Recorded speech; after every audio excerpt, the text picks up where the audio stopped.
So most of the kids do not see such a role model during their earlier life. And establishing a new company requires knowledge from diverse and unfamiliar domains. Domains such as financing, teamwork, business planning, production, services, law and regulation, and more. Entrepreneurs often come from one domain, usually technical domain.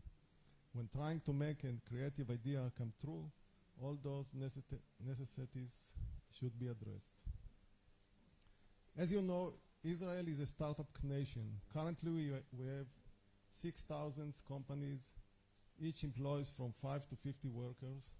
However, most of the high-tech workers are part of established company, international or local, and not in the startup companies. I remember my first startup. After working more than 20 years in the Ministry of Defense, conducting the research department, I could hardly find any friend in the industry or among my friends working in a startup. So I didn't know anything about startups. And losing a safe job was almost irrational and frightening. However, I felt that 20 years in the big company is enough. I had a vision, and I went to pursue it. I believe my family could handle the risk. I want to talk about visions. If you have an idea, write it down, because it disappears. And then plan it. You have to do a planning. So I just arrived from a sabbatical years in the US, where I learned about telecommunication trends, especially electro-optical communication. And me and my friends started a small startup with only 40 employees. It crashed a year after. The 9/11 was coming and all the companies were dying. Yes, it is frightening, and adjusting to a new environment is challenging. I have learned that starting a new company involves challenges to cope with. For example, dealing with small groups. When you are working in a big company, you have all the resources.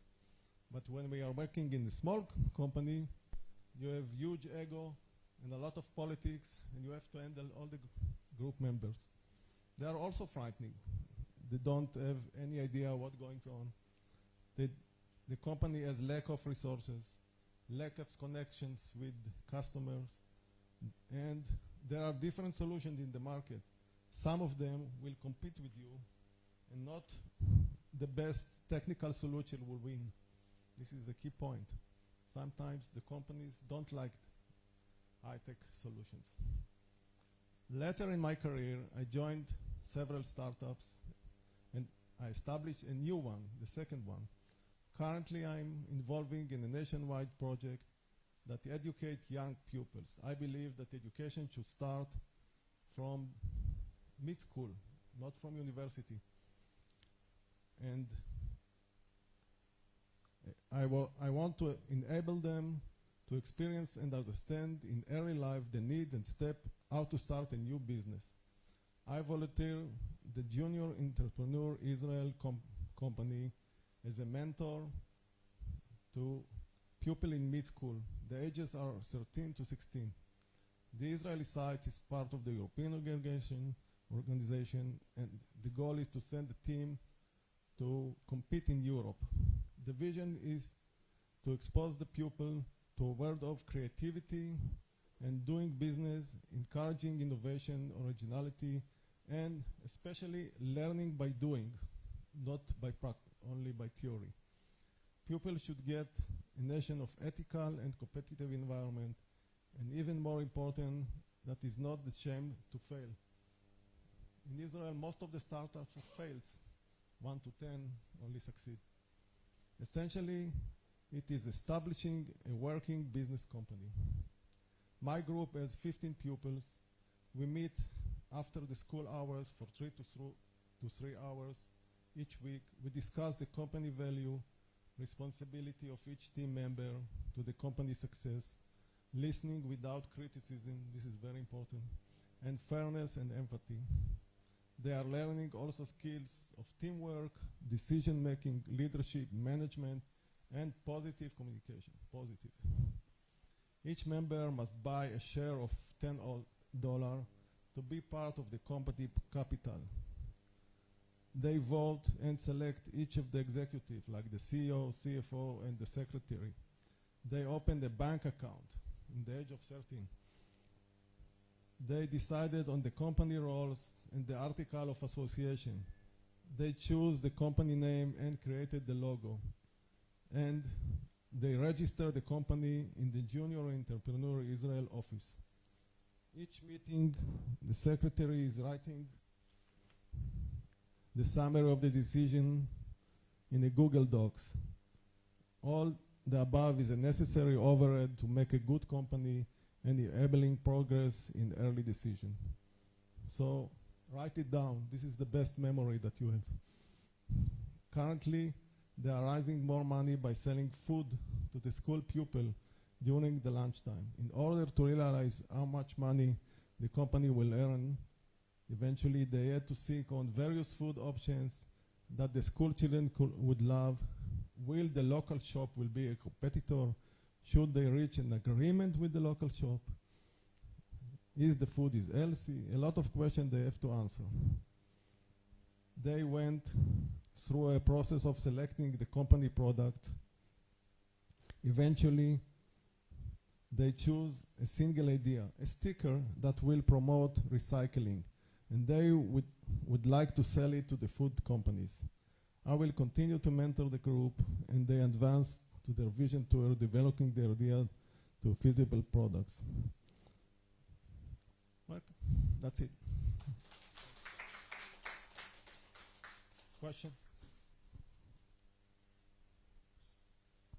Okay. Thank you very much. Okay. What inspires you to come all the way to India to share this story? My wife.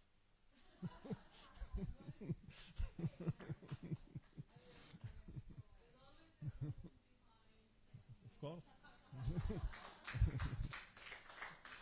Well, this is a key point because starting a new company, especially startups, you will not see your family.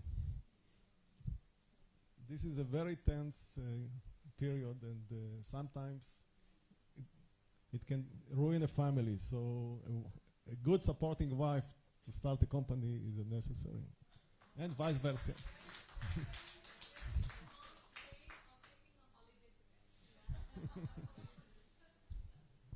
Okay, thank you for the question.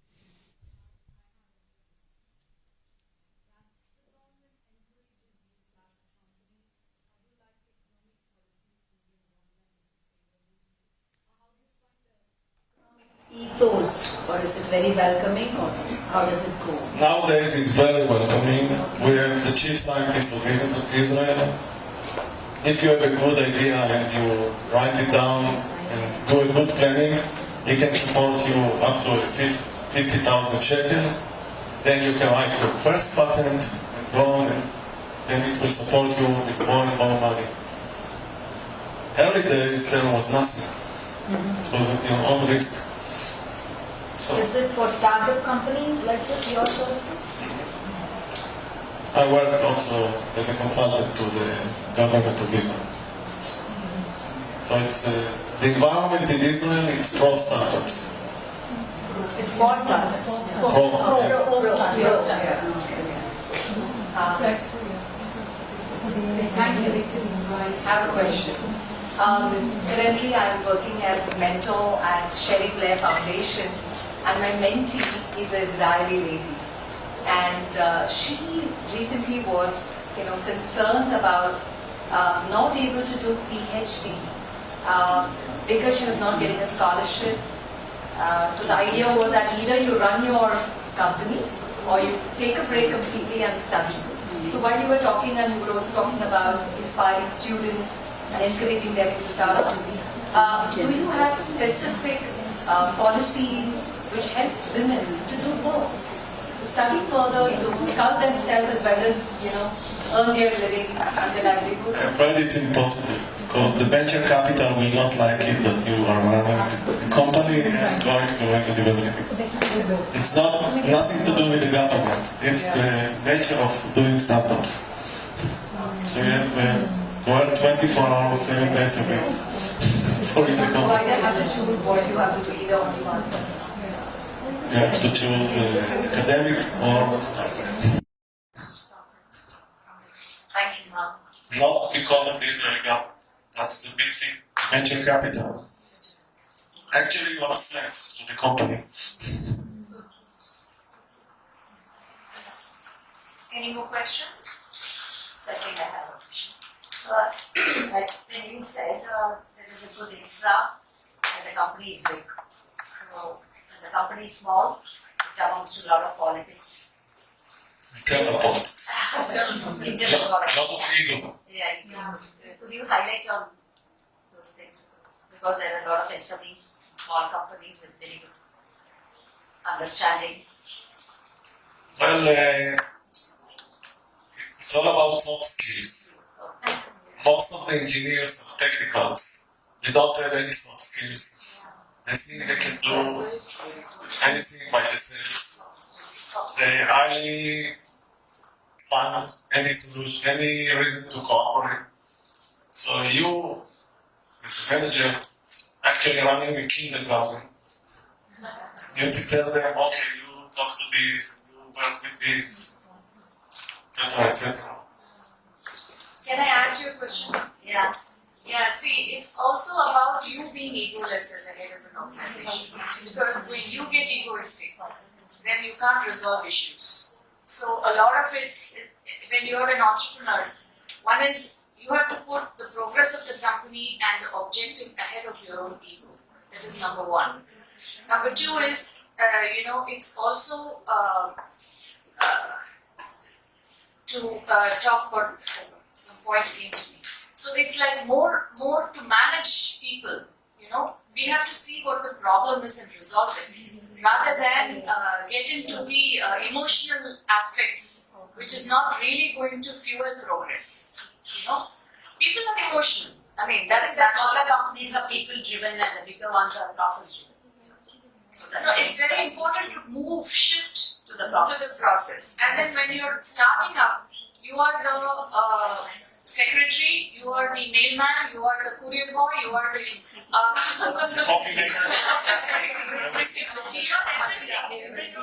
It's not just the team. You have to multitask, and the kind of energy that it takes to get a startup from here to a certain level is quite demanding. So it's quite demanding. so it's scaling up. Yeah.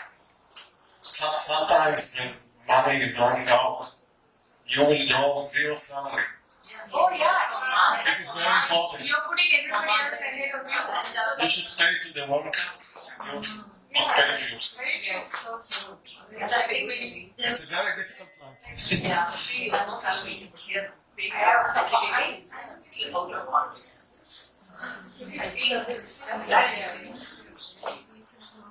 really because if at all they take like a religious culture. So alcoholism is minimum there. Whereas many other countries, in India, it's rampant. Alcoholism. So, what do you think of that? Well, Israel must go to the army. So in the army, they teach you like food. How to be man. So I think that's one of the reasons that grow up very fast, become mature.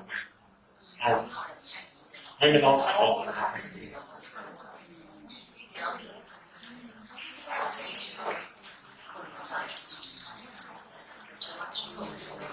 the army, you don't no, it's not allowed. No alcohol, no drugs, nothing. You go to the jail. Do we have any